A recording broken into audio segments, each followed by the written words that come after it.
Bismillahirrahmanirrahim. Assalamualaikum warahmatullahi wabarakatuh. Selamat datang kembali di perkuliahan mikrobiologi. Di pertemuan 6 kali ini, kita akan membahas tentang archaea dan pengelompokannya. Di mana pertemuan sebelum kita sudah membahas tentang bakteri, virus. Nah, archaea ini juga tergolong ke dalam bakteri ya. Namun, ada sesuatu yang spesifik dan unik pada makhluk hidup ini.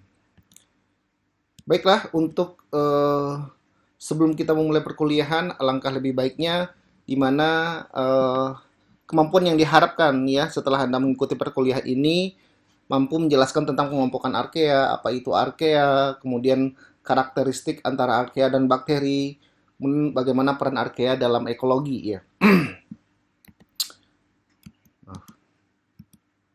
Nah, apa itu archaea? Tentu sesuatu hal yang bertanya-tanya di otak kita ya, di mana archaea itu merupakan organisme mikroskopik ya. Mikroskopik berarti organisme yang sangat kecil ya. Sama hal dengan bakteri. Kemudian dia termasuk ke dalam prokariot, sel prokariot ya. Nah, di sini ada sesuatu hal yang berbeda di mana archaea tidak memiliki peptidolikan pada dinding selnya ya, karena memang disitulah keunikannya. Kemudian organisme yang hidup di daerah ekstrim. Nah, ini yang spesifik dan membedakan dengan organisme yang lainnya bahwasanya dia mampu bertahan hidup di tempat-tempat yang ekstrim. Apakah itu di lava, apakah itu di tempat suhu tinggi ya, apa itu di suhu dingin, asam, garam. Nah, banyak menghasilkan enzim dan senyawa yang unik karena memang secara metabolisme dia bisa survive dalam kondisi yang sangat ekstrim. Tentu metabolisme selnya juga akan menghasilkan suatu hal yang senyawa-senyawa yang sangat unik. Oke, maaf, salah. Nah, archaea pada umumnya memiliki habitat hidup yang berbeda dengan bakteri ya, seperti di kawah gunung Merapi ya, kalau dalam kondisi yang panas ya. Kemudian di suhu dingin yang diselimuti es, kemudian di perairan yang berkadar garam tinggi ya. Memiliki struktur sel yang sedikit berbeda dengan bakteri karena dia lebih mirip kepada sel eukariot ya.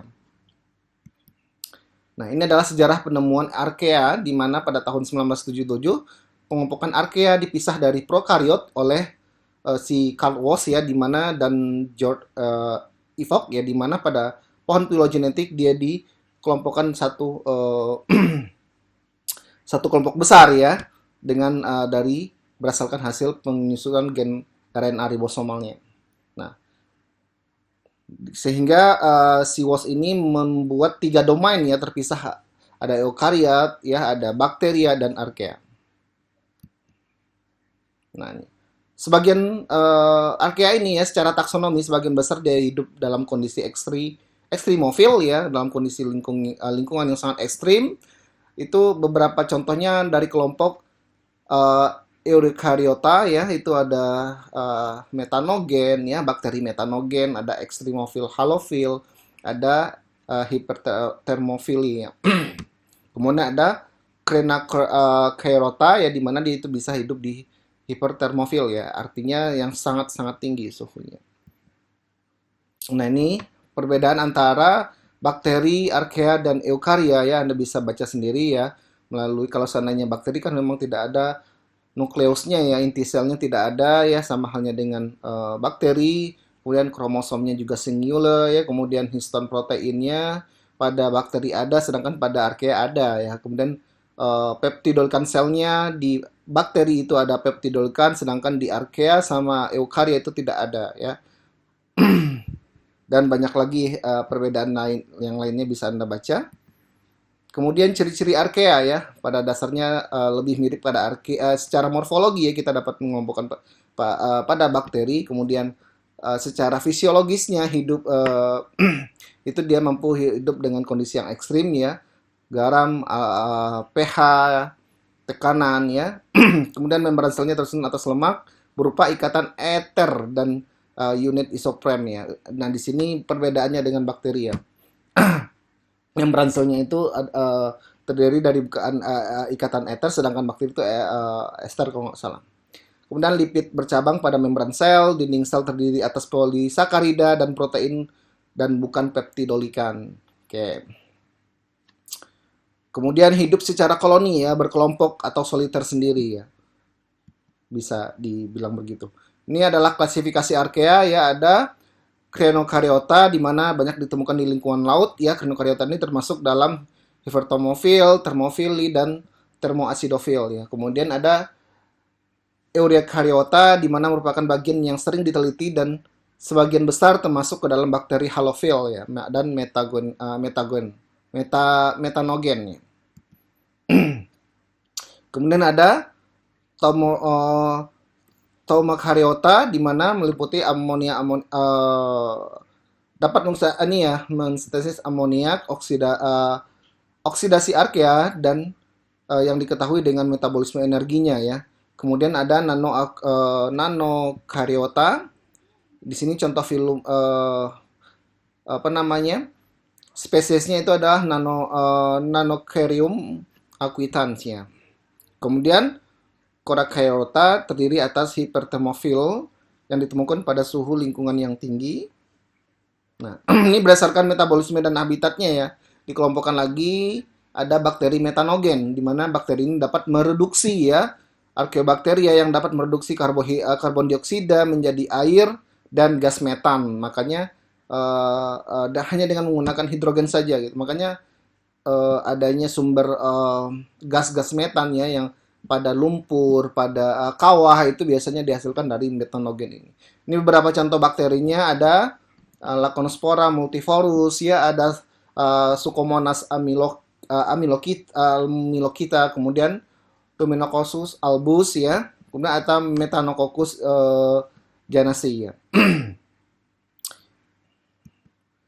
Kemudian ada termofil ekstrim ya, dia dikelompokkan dalam kondisi lingkungan yang sangat asam yang dan bersuhu panas ya.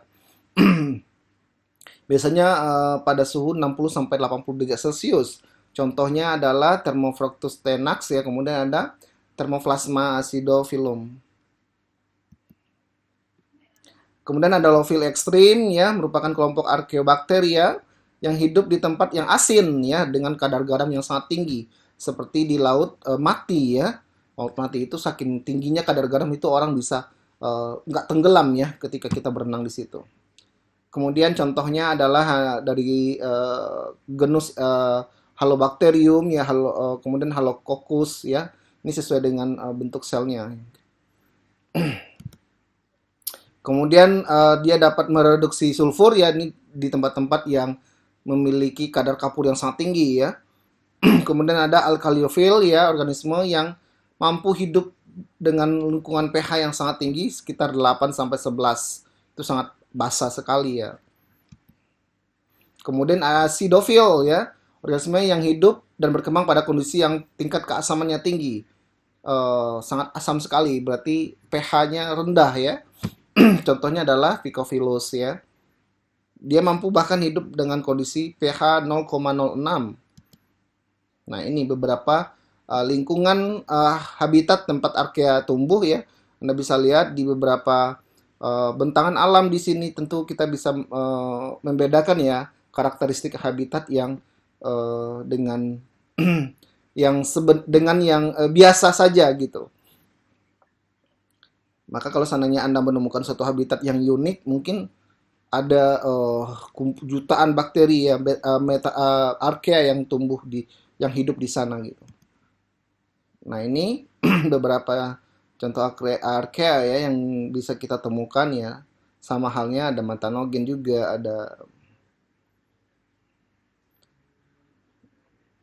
mampu hidup di kadar garam yang tinggi ya. Nah, ini fungsi dari membrana sel pada bakteri dan Archaea, dia dapat membatasi antara lingkungan dalam dan luar ya, membatasi molekul-molekul keluar dan masuknya ke dalam sel, kemudian berperan dalam metabolisme energi, kemudian proteinnya dapat berperan sebagai enzim dalam pembentukan dinding sel, menjadi tempat ikatan DNA pada saat terjadinya replikasi, kemudian sebagai reseptor terhadap sinyal-sinyal komunikasi sel. Sedangkan, nah ini yang saya bilang adanya perbedaan antara membran sel Archaea dan bakteri ya, di mana bakteri itu diikat dengan ikatan ester, sedangkan Archaea itu dengan ikatan ether. Oke, nah ini Kemudian metabolisme arkea ya, terutama untuk metanogen, tentu dia menghasilkan karbon dioksida dan gas metan ya. Sebagai di sini karbon dioksida sebagai aseptor elektron untuk mengoksidasi hidrogennya karena dia dari dihidrolisis dari hidrogen. Ya, kemudian ada beberapa melibatkan enzim ya, koenzim untuk seperti koenzim M ya dan metanoforan ya. Dia senyawa organik lainnya seperti alkohol, asam asetat, ya format digunakan sebagai aseptor ya elektron oleh metanogen ya. Kemudian asam asetat juga dapat dipecah menjadi metan dan karbon dioksida secara langsung ya. Kemudian asetotrof ya, ini merupakan arkea dalam ordo metanosaccinalis ya, yang dapat menghasilkan biogas. Nah, ini peran arkea dalam lingkungan ya, dapat menghasilkan enzim ya, terutama untuk industri. Kemudian enzim ini ditambahkan ke dalam deterjen ya, macam-macam ya, dalam pangan juga. Kemudian sebagai penghasil gas bio dan bahan bakar alternatif. Kemudian beberapa arkea ini dimanfaatkan untuk bioremediasi ya, pencegahan limbah tumpahan minyak ya atau cemaran di perairan. Oke, ini reproduksinya sama halnya dengan bakteri ya, reproduksi secara seksual dan aseksual ya, kemudian secara seksual itu ada transformasi, transduksi dan konjugasi, sedangkan pada aseksual itu secara pembelahan biner, pembentukan tunas, fragmentasi dan pembentukan filamen. Baiklah, sekian saja untuk pertemuan kita pada kali ini membahas tentang arkea. Tentu kalau kita tumpas secara gamblang, detail dan lain sebagainya tentu akan menghasilkan informasi yang lebih banyak lagi, namun keterbatasan waktu saya cukupkan sekian untuk video saya. Silakan Anda nanti membaca modul kemudian membaca sumber-sumber lainnya ya, karena memang sangat banyak informasi di luar sana terutama jurnal. Ya, silahkan dikerjakan tugasnya. Dari saya sekian saja. Wabillahi taufiq wal hidayah. Assalamualaikum warahmatullahi wabarakatuh.